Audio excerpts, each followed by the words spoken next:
देखो, मनुष्य जो कर्म करता है ना, अवश्यमेव भोक्तव्यम कृतकर्म सुभाषितम्।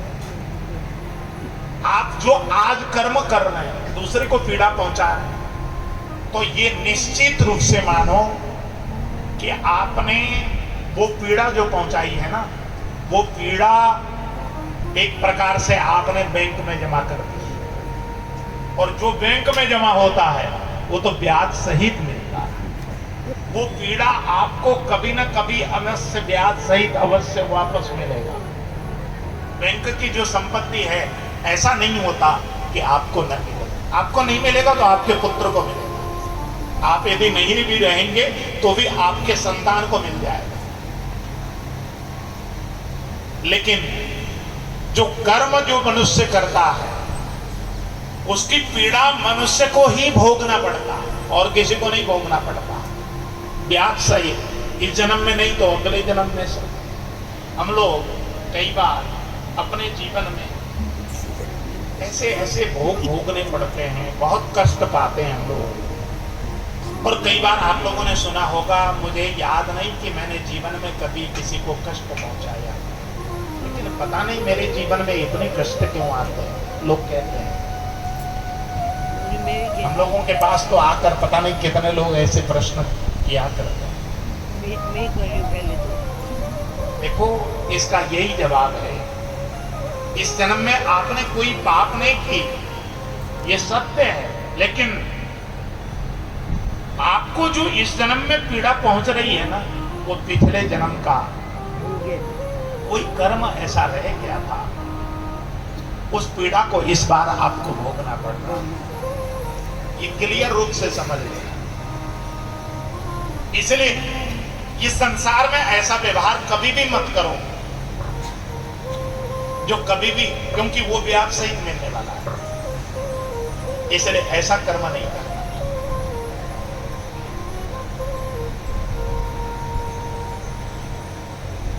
अब अर्जुन ने निर्णय लिया कि इस दुष्ट को मैं वध नहीं करूंगा।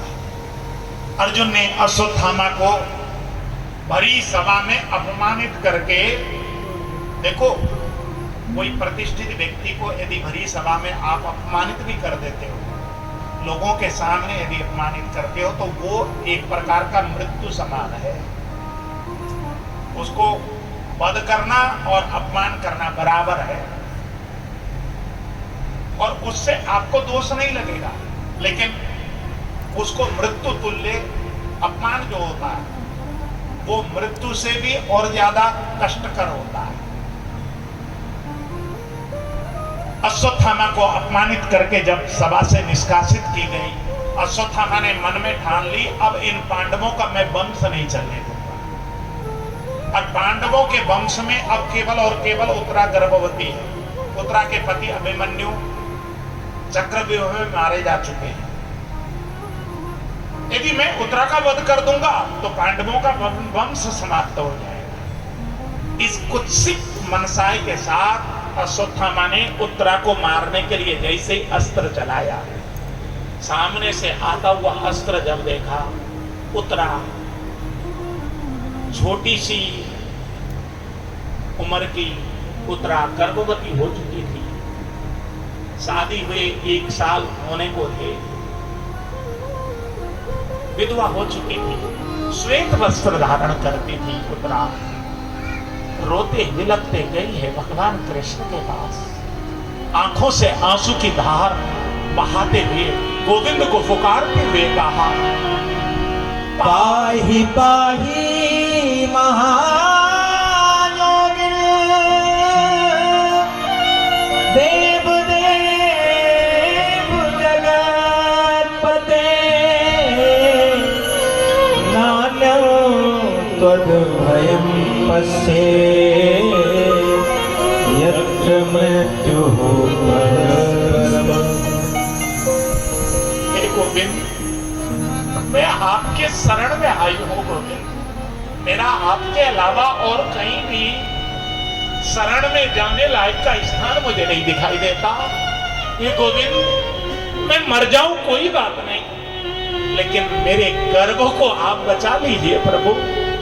मैं गर्भ को सुरक्षित रखना चाहती हूँ। यदि मेरा गर्भ मर गया तो पांडवों का वंश समाप्त हो जाए। हे प्रभु, मेरे ऊपर कृपा करो। आंखों से झरझर आंसू बहाती हुई उत्तरा को भगवान कृष्ण ने अपने चरणों पर लिपट लिपट कर रोते हुए जब देखा, भगवान कृष्ण ने झटपट उत्तरा को अपना हाथ बढ़ाकर उत्तरा के कंधा पकड़ करके उठाया। पुत्रे, क्या बात हो गई? तू रो मत, मैं समझ गया तेरी बात।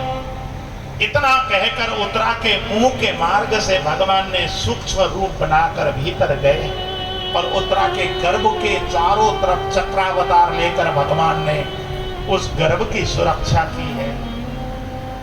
ढाल बनकर भगवान श्री कृष्ण सुदर्शन चक्र के रूप में उत्तरा के गर्भ में जाकर स्थापित जब हो गए, उत्तरा को मारने के लिए जो अस्त्र छोड़ा हुआ था, उस अस्त्र ने जब भगवान को उत्तरा के गर्भ में देखा, चक्रावतार के रूप में भगवान गर्भ में प्रविष्ट हो चुके थे। भगवान तो तत्काल अवतार ले लेते हैं, भगवान ने चक्रावतार लिया, उत्तरा के गर्भ में प्रविष्ट हुए। उस समय वो जो अश्वत्थामा के द्वारा भेजा हुआ जो अस्त्र था, वो वहां से बैरंग लौट गया, उत्तरा की रक्षा हुई। ये बात जब कुंती महारानी को पता लगी है, रोते बिलखते कुंती महारानी मेरे ठाकुर की स्तुति करते हुए आ गई। कृष्णाय वासुदेवाय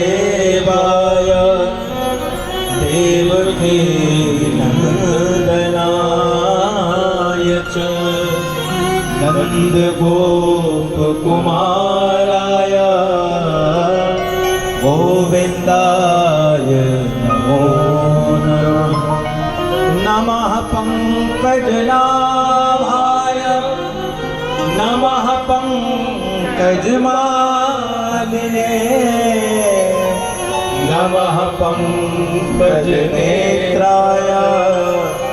नमस्ते पंकजांघ्रे। मेरे ठाकुर की कई श्लोकों में कुंती महारानी ने जब स्तुति करना प्रारंभ किया, उस समय मेरे ठाकुर आकर हाथ जोड़कर खड़े हो गए। बुआ, आप मेरे सामने स्तुति कर रही हो, क्या बात है बुआ? आप मेरे सामने स्तुति करने का कारण क्या है? इतना सुनना था, कुंती महारानी बोलने लगी, गोविंद, मुझे आपसे कुछ वरदान मांगना है, इसलिए स्तुति कर रही है। भगवान कृष्ण कुंती महारानी के सामने बोलने लगी। कुंती महारानी भगवान की सगी बुआ है। बुआ, आप उल्टी गंगा बहा रही हो। आपके भाई का मैं पुत्र हूं, मैं छोटा भाई समान हूं, और आप बुआ होकर, मेरी पूज्या होकर आप मेरी स्तुति कर रही है। आंखों से आंसू बहाते हुए भगवान कृष्ण ने जब कुंती महारानी को कहा, उस समय कुंती महारानी बोलने लगी, गोविंद, मुझे आपसे कुछ वरदान चाहिए, इसलिए मैं आपकी स्तुति कर रही हूं। अच्छा बुआ, मांगो ना, क्या मांगना चाहते? अब कुंती महारानी ने ऐसा वरदान मांगा, आज तक भगवान से ऐसा वरदान किसी भी भक्त ने मांगा ना, कभी भविष्य में कोई मांगने वाला होगा, और वर्तमान में तो कोई मांगता नहीं। क्या मांगा भगवान से? विपदा संतो न सस्वत् तत्र तत्र जगद्गुरो भवतो दर्शनं यस्या अपुनर्भवदर्शनम्।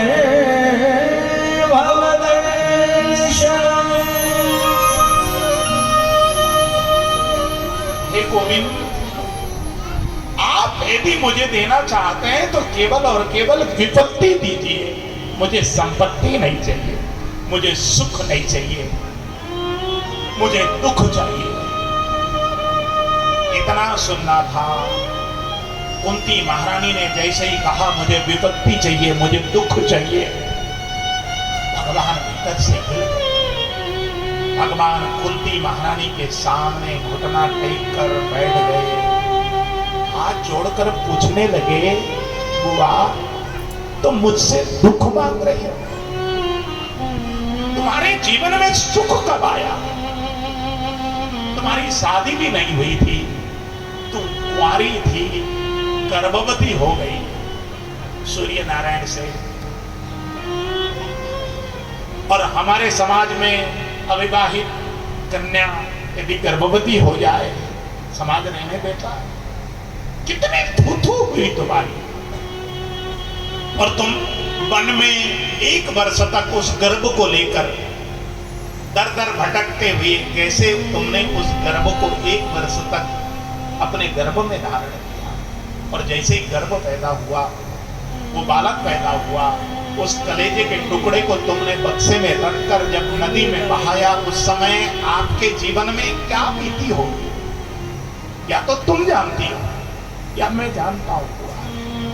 और जब शादी हुई तो ऐसा पति मिला जिसको ये श्राप था कि पत्नी के साथ जिस दिन संयोग करेगा उस दिन उसकी मृत्यु हो जाएगी। ऐसा श्रापित पति तुमको मिला।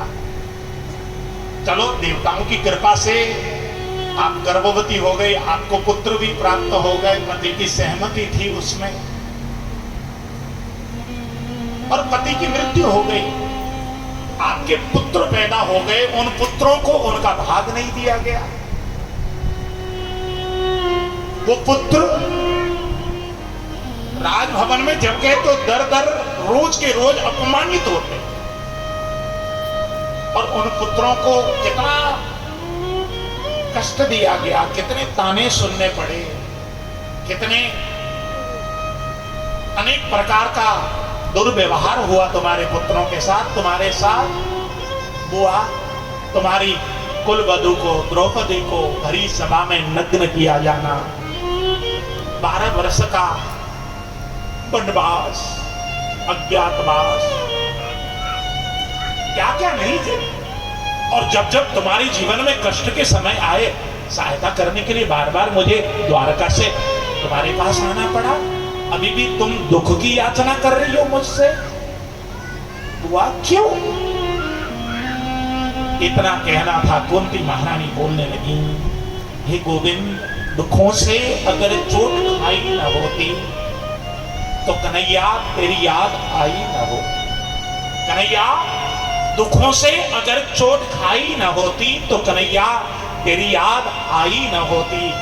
और जमाने में हम किसको मोह दिखाते अगर तूने लाल बचाई न हो। कन्हैया, अगर तूने लाल बचाई न हो। इसलिए कन्हैया, हमारे तो करने वाले भी तुम, कराने वाले भी तुम। गोविंद, मुझे तो दुख चाहिए, इसलिए दुख चाहिए क्योंकि मेरे जीवन में जब जब दुख का समय आया तब तब मेरी सहायता करने के लिए तुम आए। एक कन्हैया, मेरे जीवन में जब जब दुख आएंगे तब तब तुम मेरे पास आ जाओगे। मुझे दुख भले ही प्राप्त हो, तुम्हारे दर्शन मुझे जब होते हैं ना, मेरे दुख को मैं भुला देती हूँ। मुझे दुख प्राप्त हो, इसमें कोई दिक्कत नहीं, लेकिन तुम्हारा दर्शन जरूर होना चाहिए, इसलिए मैं दुख की याचना कर लेती हूँ। इस बात को सुनते ही कुंती महारानी के सामने भगवान श्री कृष्ण दौड़ करके गए, कुंती महारानी का हाथ पकड़ा और कहा, बुआ, तुम मेरा दर्शन पाने के लिए मुझसे दुख की याचना कर रही हो, तो मैं वचन देता हूं, आज के बाद तुम जब जब याद करोगे ना बुआ, मुझे अपने सामने पाओगे। जैसे ही भगवान श्री कृष्ण ने कहा, उस समय कुंती महारानी बोलने लगी, गोविंद, मुझे मिल जाए तेरा साथ तो मैं कुछ भी कर दूं, मेरे सिर पर हो तेरा हाथ तो मैं कुछ भी कर दूं। यूं तो कुछ भी करने के काबिल नहीं हूं प्यारे, पर कृपा की हो बरसात तो मैं कुछ भी कर दूं। ये कुंती महारानी ने जब कहा, भगवान ने वचन दी, बुआ तुम जब जब मुझे याद करोगी तुम अपने सामने मुझको पाओ। भगवान ने आज वचन दिया। इधर सुखदेव भगवान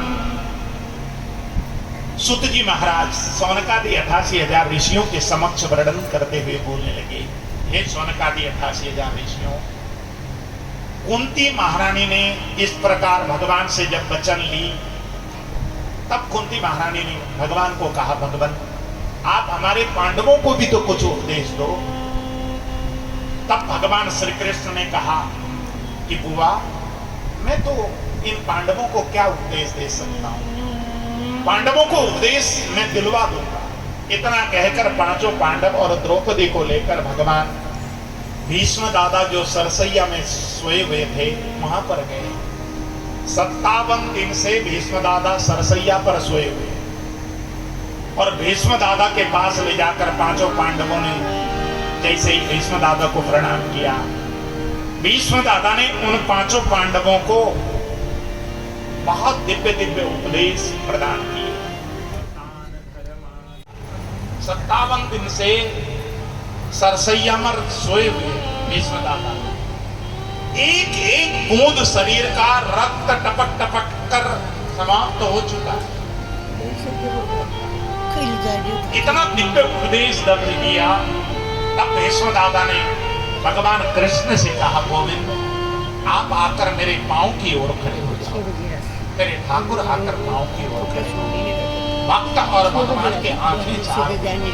तब भीष्म दादा ने मेरे ठाकुर की उस दिन एकादशी का दिन, एकादशी के दिन 11 श्लोकों से पुष्पिताग्रता छंद में भगवान की स्तुति की है भीष्म दादा।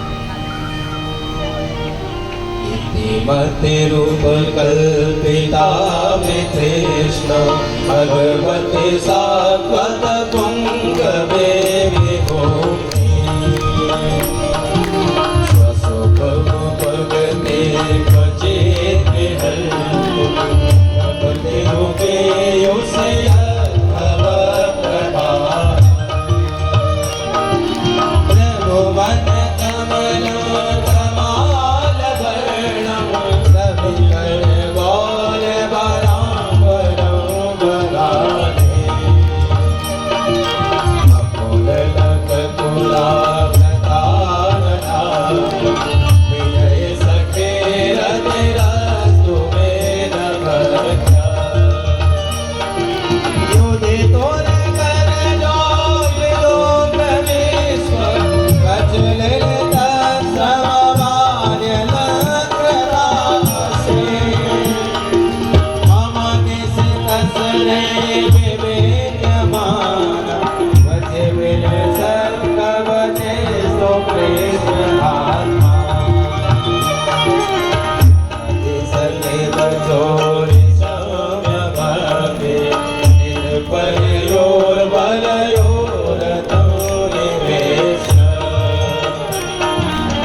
भीष्म दादा ने 11 श्लोक में मेरे ठाकुर की स्तुति की।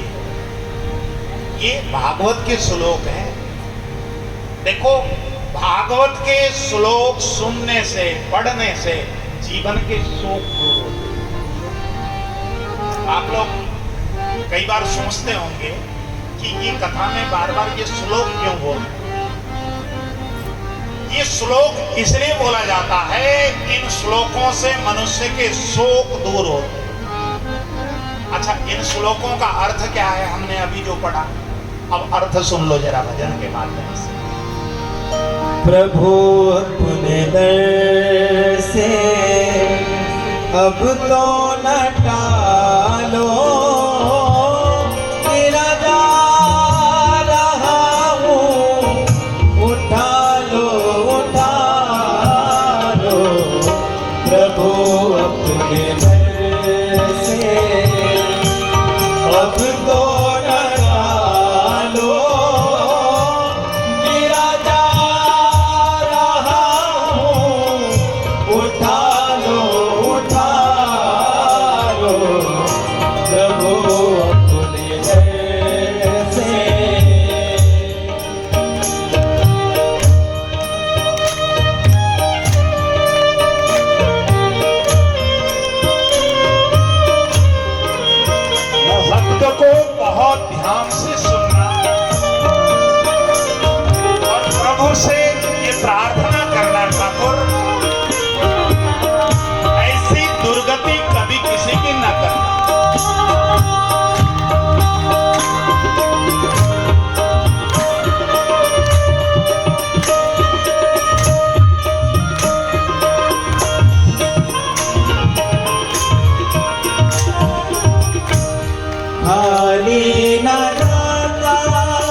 की सेवा में लगा लो गिरा जा रहा हूँ उठा लो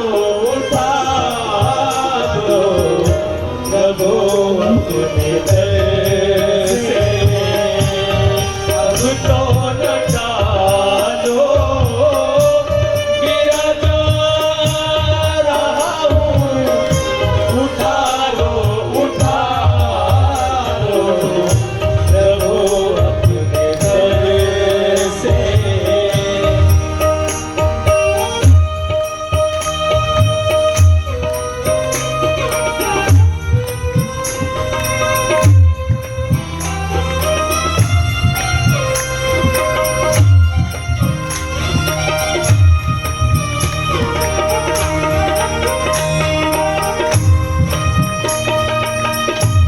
भक्तवत्सल भगवान की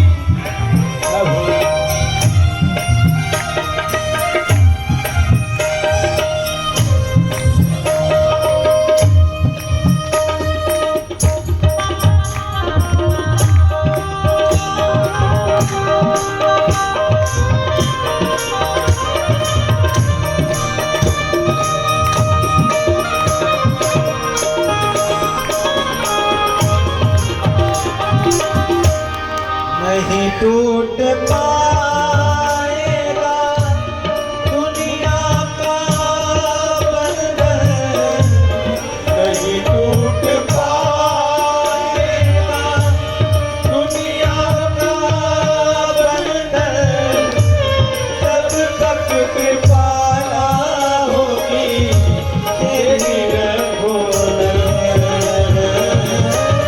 जब तक कृपा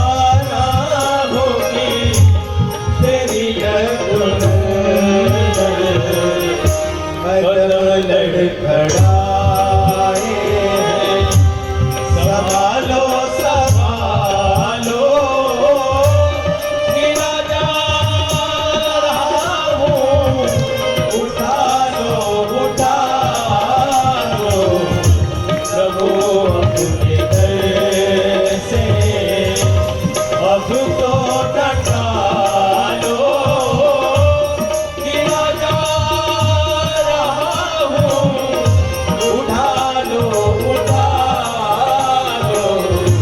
प्रभु अपने दर से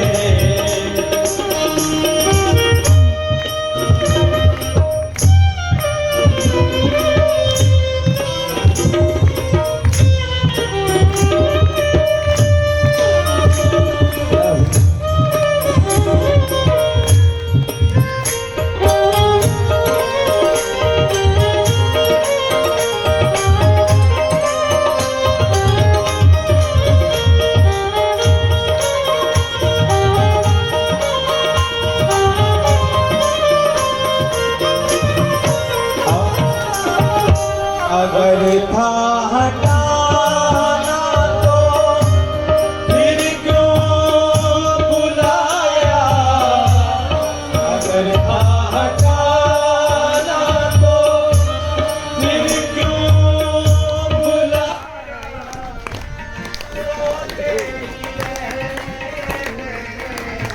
कि जब स्तुति की ठाकुर को देखते देखते स्तुति करते करते कृष्ण का नाम उच्चारण करते करते भीष्म दादा के शरीर से प्राण निकले और जाकर भगवान कृष्ण के चरणारविंद पर विलीन हो गए।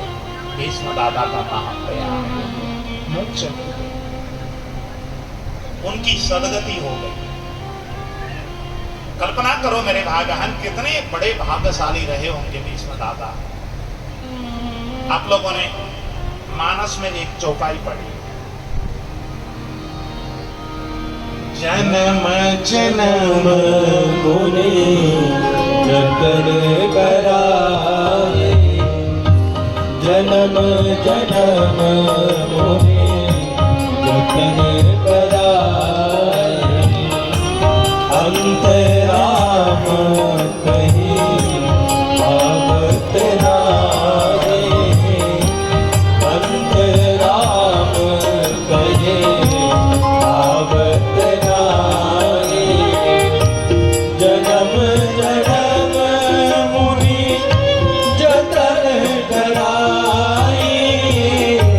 जन्म जन्म मुनि जतन कराई अंत राम कहे आवत नाई अंत राम कहे आवत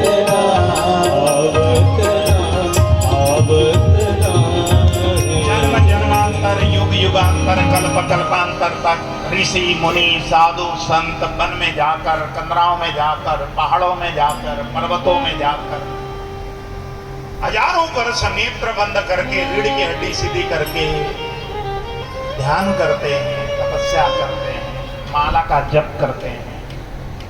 तब जाकर उनको ये सौभाग्य होता है मरते समय भगवान सामने खड़े होकर, तब जाकर उनका प्राणांत होता है। इसका अर्थ पहला तो ये। दूसरा, हजारों वर्ष तपस्या करने के बाद, भजन जपने के बाद, माला जपने के बाद मरते समय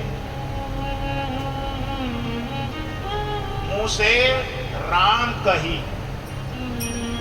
राम निकले और तब प्राणांत हो, ये सौभाग्य उनको मिल पाता है।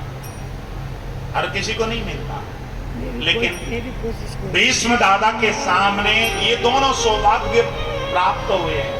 भगवान सामने खड़े हैं और भगवान का नाम मुंह से उच्चारण कर रहे हैं भीष्म दादा, और इनका प्राण निकल करके गया है। इतना बड़ा तपस्वी, इतना बड़ा महात्मा और कोई हो सकता है? कल्पना करो मेरे राजा, कितने बड़े तपस्वी रहे होंगे, मरते समय भगवान खड़े हैं, भगवान का नाम उच्चारण करते हुए इनका प्राणांत हुआ। कितने बड़े धर्मात्मा रहे होंगे, कल्पना कीजिए। इनके शरीर के एक एक बूंद रक्त शरीर से टपक टपक कर समाप्त हो गया। कितना कष्ट पाया होगा। 57 दिन तक वो सरसैया पर खड़े थे। देखो, ये जो भीष्म दादा सरसैया पर खड़े थे ना, 57 दिन तक कितना कष्ट पाया होगा, तब जाकर उनका मोक्ष हुआ। इसका मतलब कई बार कई लोगों का प्रश्न रहता है, कई लोग समझ नहीं पाते। बहुत ज्यादा धर्मात्मा थे ये तो। देखो, अब की बार की जो कथा है ना, वो कई बार समझने की भी है, इसलिए मैं इस प्रकार के प्रसंग लेके आया करूंगा बीच बीच में। मतलब क्या है, इसको समझ लीजिए। इसका मतलब ये है कि आप लोग समाज में देखते होंगे कि सबसे ज्यादा धर्मात्मा, सबसे ज्यादा पुण्यात्मा, पुण्य भी करने वाला, तीर्थ भी जाने वाला, कथा भी श्रवण करने वाला, भजन भी करने वाला, उसी के जीवन में सबसे ज्यादा कष्ट पाते हुए आपने देखे। कई बार उसके जीवन के दुख आपने देखे होंगे, और मरते समय बहुत ज्यादा पीड़ित होकर मरते हुए भी आपने देखा होगा। और कई लोग समाज में चर्चा भी करते हैं, अरे ये तो बहुत ज्यादा धर्मात्मा है, इनको इतना कष्ट क्यों, इनको तो बड़ा आसानी से हो जाना चाहिए। उसका कारण एक है, देखो, जिसको मोक्ष प्राप्त होना होता है ना, उसके जितने भी जन्म जन्मांतर के थोड़ी बहुत भी जो भी दोष बचे होंगे, वो सारे के सारे वो इसी जन्म में भोग करके तब जाकर उसको मोक्ष प्राप्त होना है। उसके बाद कोई, ये जो व्यक्ति बार बार जो जन्म लेता है, पुनरपि जननम पुनरपि मरणम पुनरपि जननी जठरे शयनम, वो इसलिए जन्म लेता है क्योंकि पिछले जन्म के कुछ न कुछ ऐसे कर्म बाकी हैं जिसको भोगना अगले जन्म में जरूरी है, तब ना मनुष्य जन्म पाता। नहीं तो यदि आपके कर्म बंधन यदि समाप्त हो जाए तो आपको मोक्ष प्राप्त हो जाए। तो इसलिए कर्म बंधन को समाप्त करने से पहले जो कष्ट प्राप्त होता है वो इसलिए होता है। उसका कारण है, भीष्म दादा को भी ये कर्म बंधन 57 दिन तक सरसैया में कितनी पीड़ा हुई होगी, कल्पना करो। पूरे शरीर को बाणों से छलनी कर रखा था अर्जुन, और इतनी पीड़ा इनको पहुंची होगी। 57 दिन तक एक एक खून के बूंद टपक टपक करके समाप्त हो गए। भीष्म दादा का महाप्रयाण हो गया। पांडवों ने भीष्म दादा का संस्कार किया, क्रियाक्रम पूरी हो गई। उसके बाद भगवान श्री कृष्ण द्वारका को चले गए अर्जुन के साथ। इधर उत्तरा के गर्भ से परीक्षित का जन्म हुआ। उस बालक ने पैदा होते ही जितने भी लोग वहां पर खड़े थे उन सबके चेहरे की ओर देखकर परीक्षा ली। जिस बालक ने पैदा होते ही लोगों की परीक्षा ली उस बालक का नाम पड़ गया परीक्षित।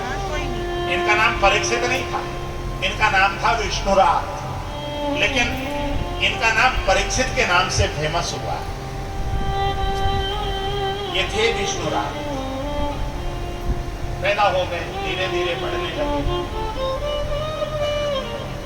अब कई महीने व्यतीत हो गए। अर्जुन के हस्तिनापुर न आने पर युधिष्ठिर चिंतित हो गए। अर्जुन द्वारका गए हुए थे भगवान कृष्ण को मिलने, भगवान कृष्ण को लेकर। और जब अर्जुन का आगमन नहीं हुआ तो युधिष्ठिर चिंतित होकर अपनी चिंता के बाद भीमसेन से चर्चा कर रहे थे। अचानक सामने से आते हुए अर्जुन दिखाई दिए, लुटे पिटे हालत में, शरीर में कोई तेज नहीं। जब अर्जुन चला करते थे तो पृथ्वी में धमक होती थी, आज धमक नहीं। अर्जुन बड़े चमकदार वस्त्र पहनते थे, आज चमकदार वस्त्र नहीं, मैले कुचेले वस्त्र पहने थे, हाथ में गांडीव नहीं। उस हालत को जब देखा युधिष्ठिर महाराज दौड़ लगा करके गए, अर्जुन को कंधे का सहारा दिया और लेकर आए अपने पास। और जैसे ही अपने पास लेकर आए अर्जुन ने अपने युधिष्ठिर भैया को देखते ही रोना प्रारंभ किया। अर्जुन को रोते हुए देखकर युधिष्ठिर ने पूछा, भैया क्या बात हो गई, तुम रो क्यों रहे?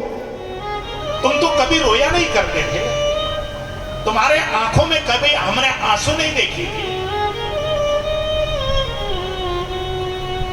तुमको क्या हो गया? अर्जुन बताओ। जैसे ही प्रश्न पूछा अर्जुन ने कहा, हे भैया, हमारे जीवन के जो आधार थे, जीवन जीने के जो सहारा थे भगवान कृष्ण, हम सबको छोड़कर वो स्वधाम प्रस्थान कर गए। इतना सुनना था। कुंती महारानी ने ये शब्द सुना, कुंती महारानी को चक्कर आ गई, धड़ाम से गिर गई, उनका प्राण टूट गया। पांडवों ने मां का संस्कार किया। उसके बाद पांडवों ने परीक्षित को राजगद्दी पर बिठाकर ये पांचों पांडव स्वर्गारोहण यात्रा के लिए निकल पड़े। द्रौपदी को साथ में लिया और बद्रीनाथ से ऊपर की ओर ये लोग चले गए। इधर परीक्षित राजा हो गए। कली ने उत्पात मचाना प्रारंभ किया क्योंकि भगवान श्री कृष्ण इस धरा को छोड़कर जा चुके थे। कलियुग प्रारंभ हो गया। एक दिन परीक्षित राजा अपने राज्य में विचरण कर रहे थे। एक गाय वो दहाड़ मार मार कर रोती हुई दिखाई दी। उस गाय के थोड़ी आगे बढ़े परीक्षित, तो एक बैल जिसके 3 पैर कटे हुए, एक पैर पर खड़ा, और उस बैल के ऊपर एक काला कलोटा दिखने वाला भयानक स्वरूप का एक पुरुष डंडे से प्रहार कर रहा है। उस पुरुष को देखते ही परीक्षित राजा ने उस पुरुष को धमकाया, तू एक बैल के ऊपर इस प्रकार अत्याचार क्यों करता है? बैल के 3 पैर तूने कैसे काट दिए? तू मेरे राज्य से बाहर चला जा, नहीं तो तुझे मौत के घाट में उतार दूंगा। इतना अर्जुन का कहना था। वो पुरुष सुनने वाला कहां था? उसने कहा कि भगवान कृष्ण के इस धरा से अपने धाम जाते ही मेरा युग प्रारंभ हो गया है। इसलिए हे अर्जुन पुत्र परीक्षित, तू अर्जुन समान दिखता है, तो एक प्रकार का अर्जुन है, लेकिन तो अर्जुन नहीं। मेरा तो बाल बांका नहीं कर सकता। हाँ, अर्जुन होता तो मेरा बाल बांका कर सकता है, तुझसे मैं नहीं करता। इतना कहना था। राजा परीक्षित ने हाथ में तलवार लेकर जब कली को मारने के लिए झपट पड़े, उस समय कली दौड़ करके आया और परीक्षित के चरणों पर गिर पड़ा। राजन, मुझे वध मत करो, मुझे कहीं रहने का कोई स्थान दे दो। अब राजा परीक्षित ने कली को रहने के लिए 4 स्थान प्रदान किया। द्यूतम पानम स्त्रियः सोना यत्र धर्माश्चतुर्विध। कली को रहने के लिए परीक्षित राजा ने 4 स्थान प्रदान किए। जहां जुआ चल रहा हो वहां जाकर रहना, जहां मदिरा पान किया जा रहा हो वहां जाकर रहना, जहां वेश्यावृत्ति हो रही हो वहां पर जाकर रहना, जहां लोग मांस भक्षण कर रहे हो वहां जाकर रहना। जैसे ही कलियुग को रहने के लिए ये 4 स्थान प्रदान किया, कली अट्टहास करता हुआ विचरण करने लगा। लेकिन हस्तिनापुर राज्य में जहां तक राजा परीक्षित का राज्य था, वहां पर कहीं भी एक भी व्यक्ति जुआ नहीं खेलता था, मदिरा नहीं पान करता था, कोई मांस भक्षण नहीं करता था, कोई वेश्यावृत्ति नहीं करता था। तो ये कली निराश होकर राजा परीक्षित के पास पुनः आया। राजन, आपने 4 स्थान दे तो दिए, लेकिन आपके राज्य में ये 4 कर्म करने वाला तो एक भी व्यक्ति नहीं, तो हम जाएं तो जाएं कहां? इतना कहना था। राजा परीक्षित बोलने लगे, यदि ऐसी बात है तो तुझे और कोई इच्छा है क्या, और कोई स्थान भी चाहता है? कली ने कहा, हाँ प्रभु, मैं एक स्थान और चाहता हूं, कोई ढंग का जगह तो दे दो। राजा परीक्षित ने कलियुग को उसके मांगने पर एक स्थान और प्रदान की। वो स्थान है सुवर्ण, सोना, सोने में वास। सोने का मतलब संपत्ति। संपत्ति में वास देना। देखो, संपत्ति तो सबकी प्यारी है, संपत्ति के बिना किसी को काम चलता है। अब कली को वास संपत्ति में मिल गई, हिस्सेदारी हो गई। अब भागवत में लिखा है ये बात। हमने गुरुदेव से पूछा, वृंदावन में जब भागवत पढ़ते थे तब, गुरुदेव, जब संपत्ति में कली निवास करता है तो व्यक्ति का कल्याण कैसे होगा? और सोने में, संपत्ति में तो भगवान का भी वास होता है। ये 11 स्कंद में भागवत में लिखा हुआ है। हमने जब गुरुदेव से पूछा तो गुरुदेव ने बताया, देखो, जो पसीने की कमाई की संपत्ति है, जो सदाचार की कमाई की संपत्ति है, उस पर भगवान नारायण का वास होता है, भगवान कृष्ण का वास होता है।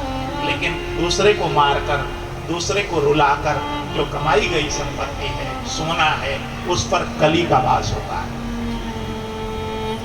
अब राजा परीक्षित ने कली को सुवर्ण में वास दे दी, सोने में, तो ये अट्टहास करता हुआ चला। ये 5 स्थान कली के रहने के हैं। इसलिए जो आत्म कल्याण करना चाहता है, वो व्यक्ति कभी भी इन 5 स्थान को स्वीकार न करे। कभी जुआ न खेले, कभी मांस भक्षण न करे, कभी मदिरा पान न करे, कभी भी वेश्यावृत्ति न करे, और 5वीं, दूसरे को रुलाकर, दूसरे को मारकर कोई संपत्ति में आर्जन न करे। दूसरे को रुलाकर, दूसरे को मारकर कमाई गई संपत्ति में कली का वास होता है। ये 5 स्थान प्रदान किए। कलियुग प्रारंभ होते ही धर्म के 3 पैर कट गए। धर्म के, एक बैल था ना, उसके 3 पैर कट गए थे। ये बैल धर्म का प्रतीक है। अब कलियुग में धर्म के 3 पैर कट जाते हैं। कौन कौन से? एक तो सत्य रूपी पैर कट जाता है।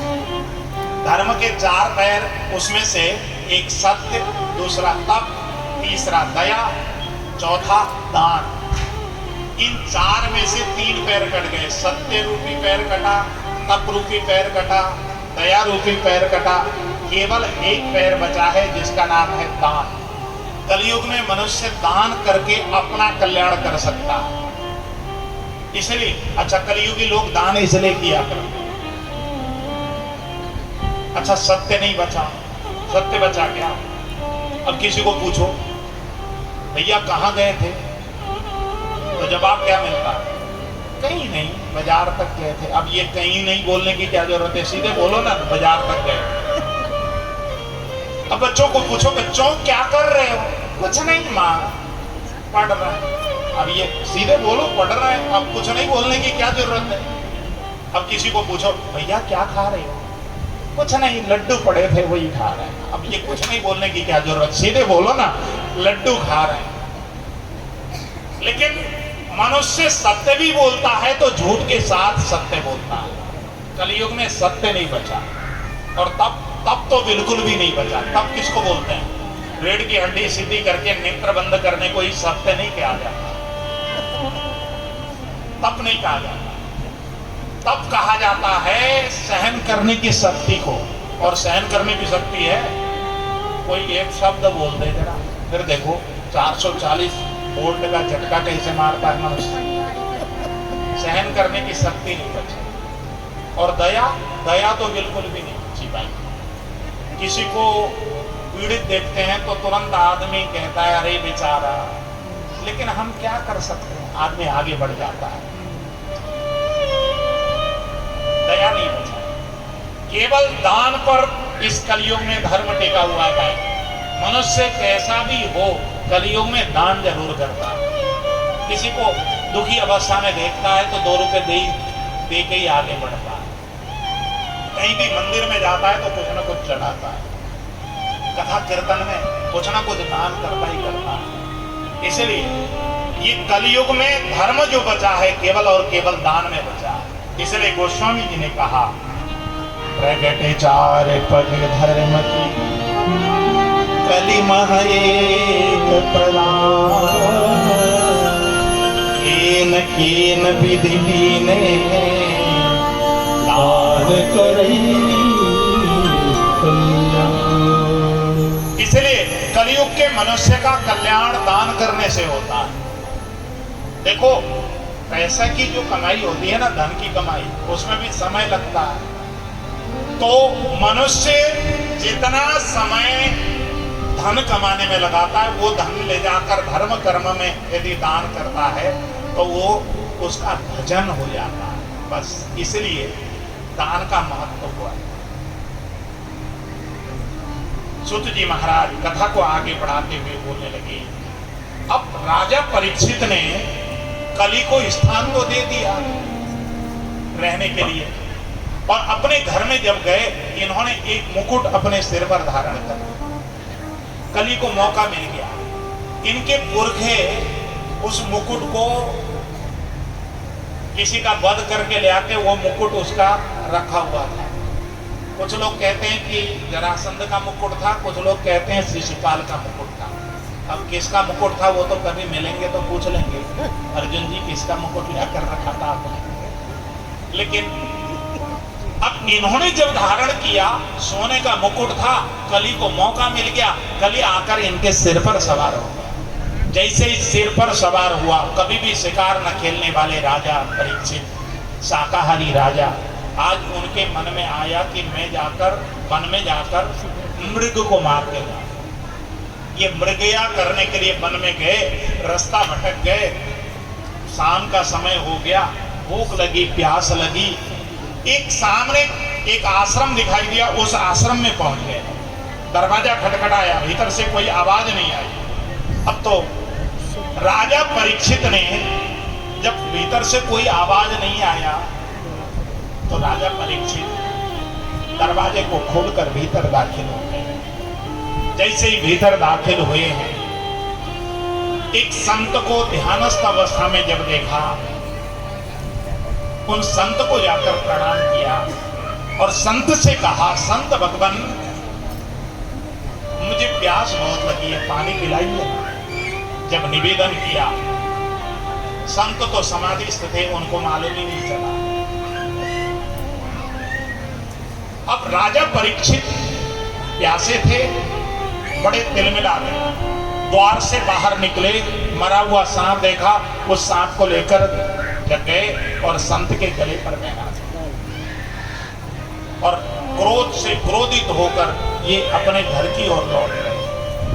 जब घर में गए हैं, घर में जाकर अपना मुकुट उतारा, इनको पश्चाताप होने लगा कि मैंने एक संत का अपमान किया है, मैंने बहुत अकरणीय काम किया है, अब मुझे कौन माफ करेगा, मेरे से बहुत बड़ा अपराध हो गया। आंखों से आंसू की धारा बहने लगी। उस समय राजा परीक्षित ने ग्लानि से भर गए और थोड़ी देर बाद संत के एक शिष्य दौड़ करके आए। राजा परीक्षित को संत के पुत्र ने श्राप दिया है, हे राजन, तूने एक संत का अपमान किया है, इसलिए मैं आज श्राप देता हूं। इति लंघित मर्यादा सच कहा सत्य में हनि दंक्षम कुलागारं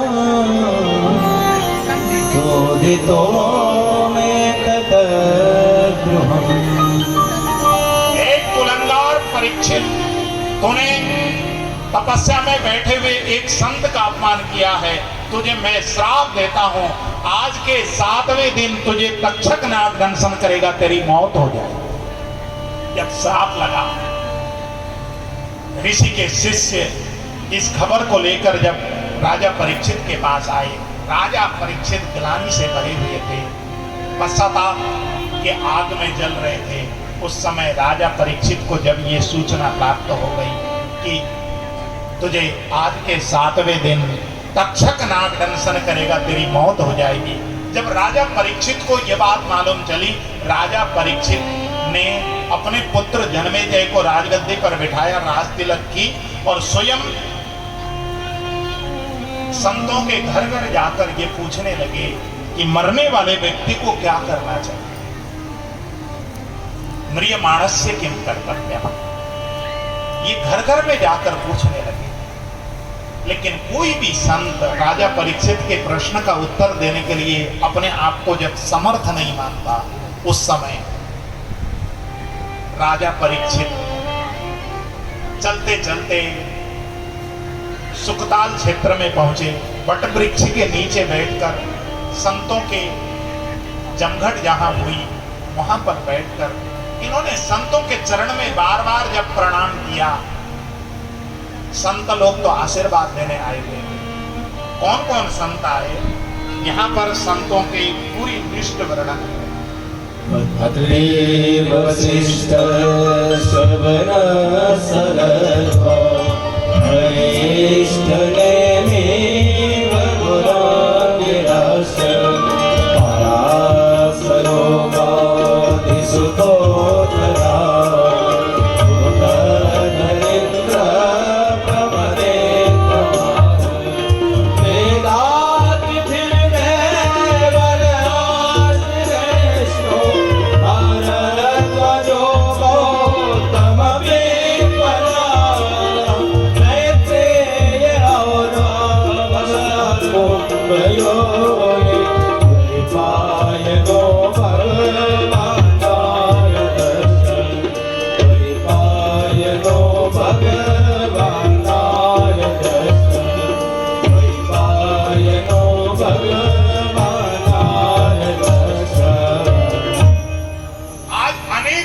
का वहां पर जमघट हुआ है। अत्रि ऋषि आए हैं, वशिष्ठ ऋषि का आगमन हुआ है, मैत्री ऋषि का आगमन हुआ है, नारद जी का आगमन हुआ, वेदव्यास जी का आगमन, बड़े बड़े ऋषियों का वहां पर जमघट हुआ।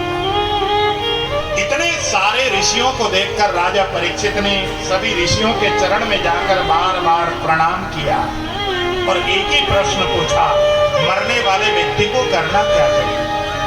लेकिन कोई भी ऋषि, कोई भी मुनि जब उत्तर देने को तैयार नहीं हुआ, अपने आप को योग्य नहीं मानता है कोई ऋषि मुनि, तब उसी समय एक दृश्य दिखाई दिया। सामने की ओर से एक महापुरुष का आगमन हुआ। भगवान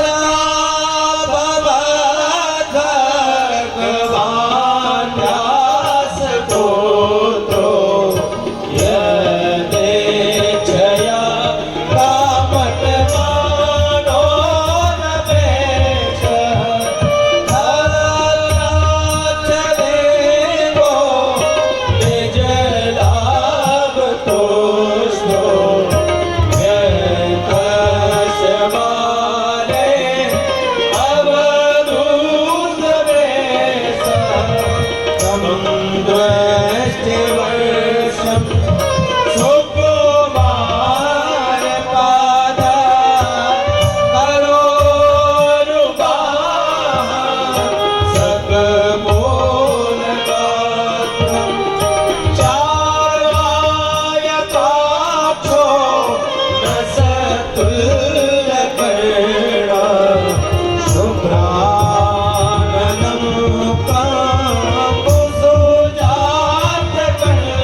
उम्र के दिखने वाले सुखदेव भगवान का सामने से जैसे आगमन हुआ है, जितने ऋषि मुनि बैठे हुए थे सुखदेव भगवान को देखते ही उठ खड़े हुए।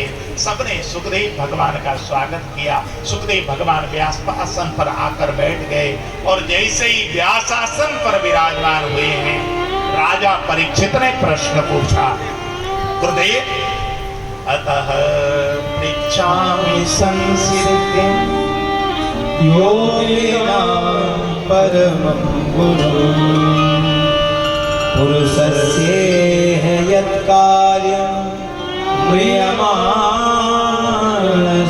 सर्वथा। हे गुरुदेव, मैं आपसे प्रश्न करता हूं कि मरने वाले व्यक्ति को करना क्या चाहिए? ये संसार में जो भी आया है वो मरेगा तो है, और मरने वाले व्यक्ति को करना क्या चाहिए? ये प्रश्न जब पूछा तब जाकर अपने गुरुदेव को प्रणाम किया परीक्षित।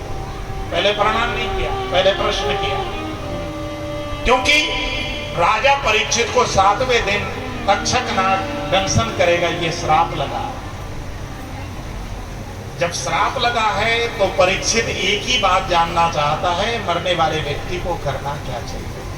अब राजा परीक्षित ने अपने गुरुदेव को, सुखदेव भगवान को यहाँ पर प्रणाम।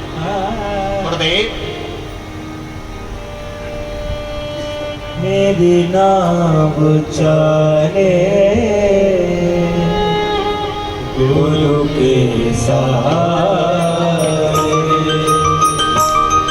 मेरी नाव चले गुरु के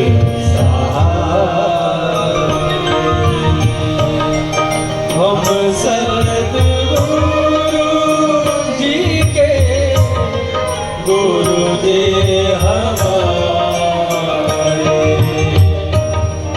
हम सद्गुरु जी के गुरु जी हमारे,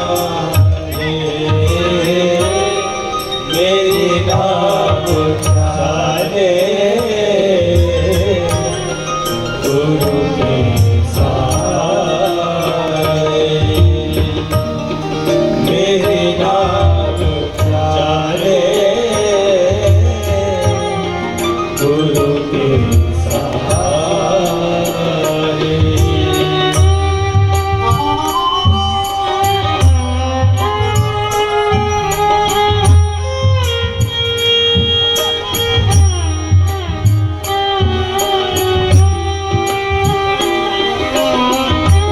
ये संसार सागर में जो भी जन्म लेकर आया है, गुरु के बिना भवसागर पार नहीं हो सकता। इसलिए अपने अपने गुरुदेव को याद करो, नेत्र बंद करो, अपना हाथ उठाकर गुरुदेव के सामने कहो, गुरुदेव मेरे को भव से पार करने वाले तुम ही हो, मुझे भव से पार करो गुरुदेव।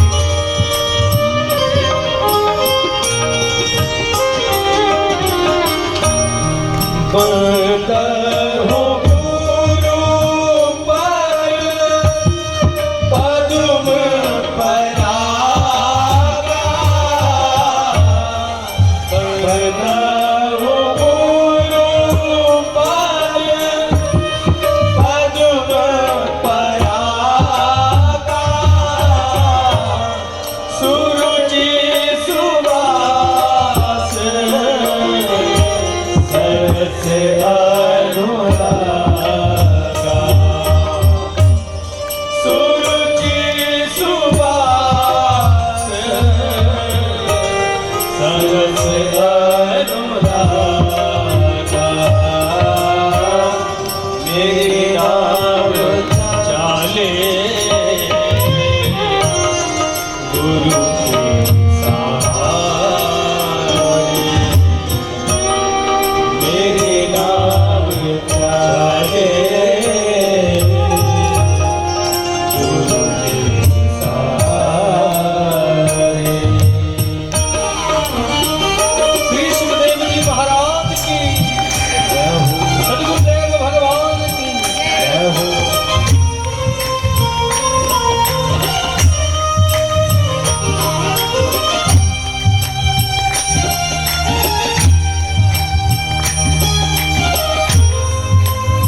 मेरी नाम चाहे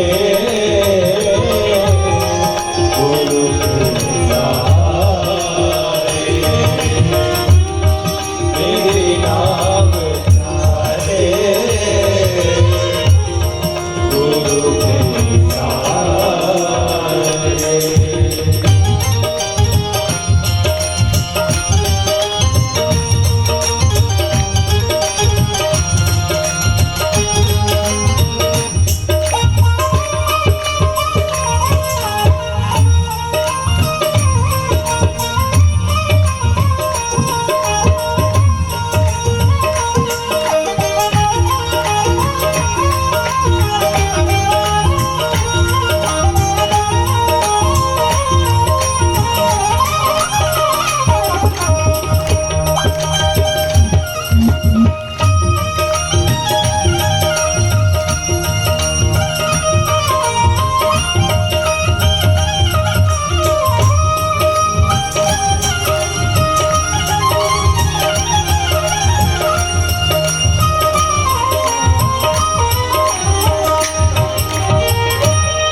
दलन मोहता सो सुख कासु, दलन मोहता सो सुख कासु, बड़े भाग आवहि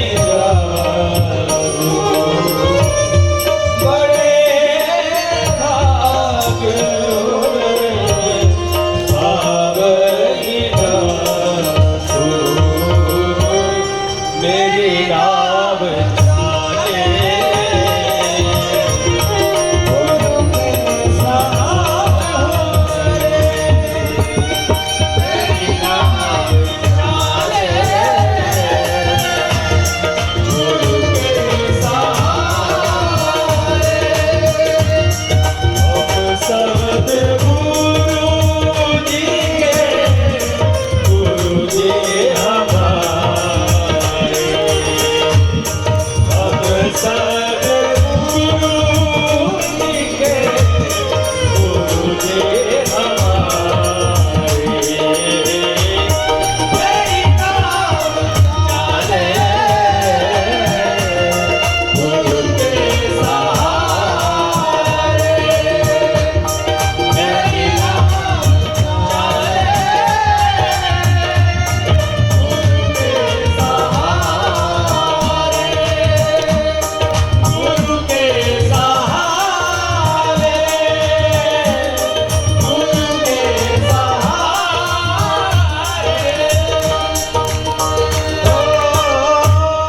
इस प्रकार राजा परीक्षित ने जब सुखदेव भगवान को प्रणाम किया, सुखदेव भगवान परीक्षित की प्रार्थना को सुनकर गदगद हो गए। परीक्षित को समझाते हुए कहा, हे राजन, सुख पाता रहा सदा जग में, अंत समय पछताना पड़ा, आखिर में उसे दुख पाना पड़ा। पछताया नहीं जो कभी भी उसे अंत समय पछताना पड़ा। कोई बाग में फूल ऐसा खिला, खिल के जिसे न मुरझाना पड़ा। विधि का यह अटल विधान रहा, जिसे आना पड़ा उसे जाना पड़ा। विधि का यह अटल विधान रहा, जिसे आना पड़ा उसे जाना पड़ा। हे राजन, परियानि सते कृष्णः क्रतो लोकहृतं नृप, आत्मवित्सम्मतां पुंसां श्रोतव्या शिशूयः परः। हे राजन, तुमने बहुत अच्छा प्रश्न पूछा। और ये संसार में जो भी जन्म लेकर आता है ना, निद्रया ह्रियते नक्तं व्यवावायेन च वावयः, दिवाचार्थे हयान कुटुंब भरणेन वा। ये संसार में जो भी जन्म लेकर आया है उसने 100 वर्ष की परम आयु लेकर आया। 100 वर्ष की आयु, 100 वर्ष में 50 वर्ष दिन के, 50 वर्ष रात्रि के।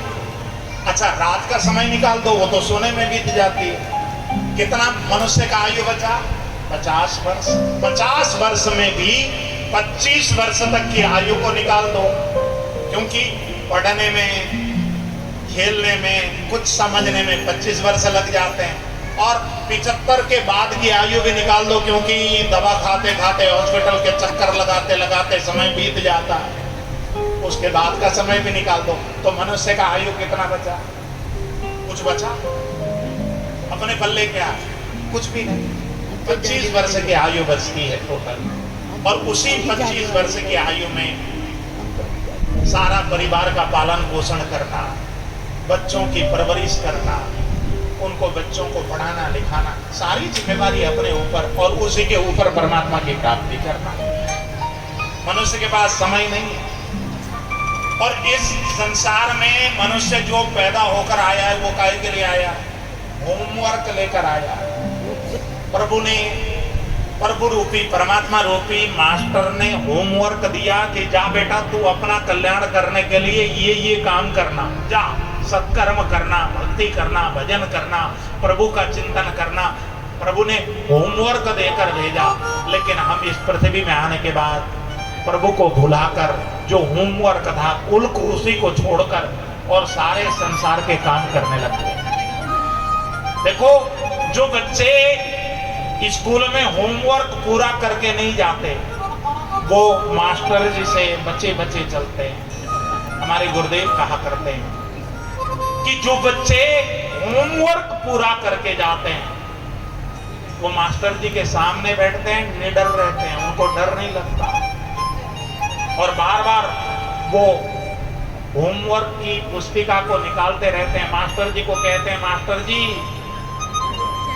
चेक कर लीजिए। मालती जी को अनुभव होगा, स्कूल के बच्चे करते हैं। जिनके होमवर्क पूरा नहीं होते वो पीछे वाली बेंच में बैठते हैं। लेकिन जिनका होमवर्क पूरा होता है वो काहे के लिए डरे? यदि हमारा होमवर्क पूरा होता तो हमको मृत्यु से डर नहीं लगता। मृत्यु के बाद तो परमात्मा से मिलन होना है। हमको मृत्यु से यदि डर लगता है तो हमारा होमवर्क कच्चा है, हमारा होमवर्क पूरा नहीं हुआ। इसलिए मेरे भाई बहन, होमवर्क को पूरा करो। फिर जिसका होमवर्क पूरा होता है उसको मृत्यु से डर नहीं लगता। कब मिली हो, कब भेटी हो पूर्ण परमानंद। हमारे वृंदावन के संत कहा करते हैं कि भाई, जा मरने से जग डरे मेरे मन आनंद, कब मरी हो कब भेटी हो पूर्ण परमानंद। कब मरूं और कब परमात्मा से मेरी मुलाकात हो, ये वृंदावन के संत कहते हैं। और आप लोगों ने कभी वृंदावन जाकर देखना, किसी संत की मृत्यु होती है तो उसको ढोल नगाड़ा बजाकर उसको शमशान घाट लेकर जाया जाता है, उसको उत्सव, मृत्यु को उत्सव बनाया जाता है। ये भरोसा, ये दृढ़ता, ये भक्ति प्रदान करती है। देखो, आज तक मान लो कल ही भगवान का बुलावा आ जाए। हमारे गुरुदेव पूछा करते हैं, कई बार कहा करते हैं, मान लो कल ही भगवान का बुलावा आ जाए। कभी कभी एकांत में बैठकर नेत्र बंद करके चिंतन करो। यदि आपको लगता है कि आज तक हमने कुछ नहीं किया है, तो भाई आपको डर लगता है मरने से और भगवान के सामने जाने से डर लगता है, तो भाई उसके लिए ट्यूशन की क्लास लेनी पड़ेगी। क्योंकि होमवर्क क्या है वो भी तो समझ में नहीं आता। तो होमवर्क ही समझ में ना आवे, भूल गए आपने कि होमवर्क क्या लेकर आए थे, यदि भूल गए तो आप ट्यूशन का क्लास लेते हैं। तो भाई ये जो आप लोग हर वर्ष ये जो भागवत की कथा का आयोजन करते हैं ना, ये भी ट्यूशन की क्लास है। जो ट्यूशन की क्लास ज्वाइन कर लेता है उसको होमवर्क मालूम चल जाता है। बस इसलिए आप लोग हर वर्ष ट्यूशन की क्लास लेते रहो और परमात्मा का धाम जाने से निडरता हासिल करो, क्योंकि आपके पास ये भरोसा हो जाएगा कि हमने इतने वर्षों से श्रीमद् भागवत की कथा श्रवण की है, ये ट्यूशन की क्लास ली है, ये पुण्य कर्म किया है। ये भरोसा जब होता है तो परमात्मा के पास जाने से डर नहीं लगता, मौत से डर नहीं लगेगा। ये भरोसा है मेरे भाई बहन। सुखदेव भगवान परीक्षित महाराज को समझाते हुए बोलने लगे, हे परीक्षित, ये संसार में कथा सुनने के बराबर पुण्य और कुछ भी तो नहीं। ये सबसे ज्यादा पुण्य होता है जो भी कथा श्रवण करता है। जिसके जीवन में कथा श्रवण करते समय यदि कथा सुनकर प्रभु के चरित्र को श्रवण करके जिसका हृदय गदगद नहीं होता, जिसके आंखों से आंसू की धारा नहीं बहती, जिसका रोमांच नहीं होता भगवान की कथा श्रवण करके, वो तो पत्थर समान है, वो तो मनुष्य कहलाने का अधिकारी है। तदस्म सारम हृदयं पतितं यत् क्रियमाणैर् हरिनामधेयैः न विक्रियेताथ यदा विकारो नेत्रे जलम गात्ररुहे सुहर्ष। इसका अर्थ क्या है? भंडार सुंदा हरिनाम सार रोमांच आंसू बहन धार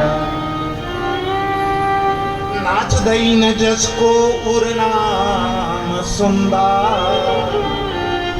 जो छाती सारो भुज वज्र भंडा। वो उसका हृदय ही नहीं जो भगवान की कथा सुनकर भी न पिघल जाए, वो तो वज्र के समान कठोर हृदय मानना। नहीं तो देखो, ये संसार में सांस लेना, बच्चे पैदा करना, ये तो संसार के हर कोई करते हैं। सांस तो भैया वो जो लोहार की जो धोकनी होती है ना, आप लोग लोहार के यहाँ कभी गए हो, वो लोहार लोहे को गर्म करने के लिए एक धोकनी चलाता है ऐसे, तो वो धोकनी से भी तो सांस भीतर ऐसे सांस भीतर बाहर होती है कि नहीं होती है? पीले पतोरुक्रमपि क्रमाणि न शृण्वत कर्णपुटे नरस्य जिह्वा सतीर्था दुर्गे वसूत न चोपगायन् इसलिए मेरे भाई बहन, ये संसार में जो भगवान की कथा श्रवण करता है वो पुण्यशाली है। कथा सुनने से ज्यादा पुण्यमान कर्म और कोई नहीं।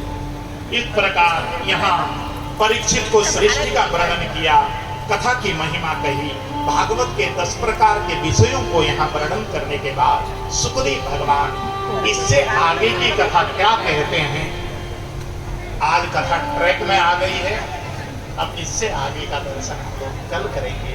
आज आप लोगों ने ऐसा सोचा होगा कि आज तो कोई नाचने का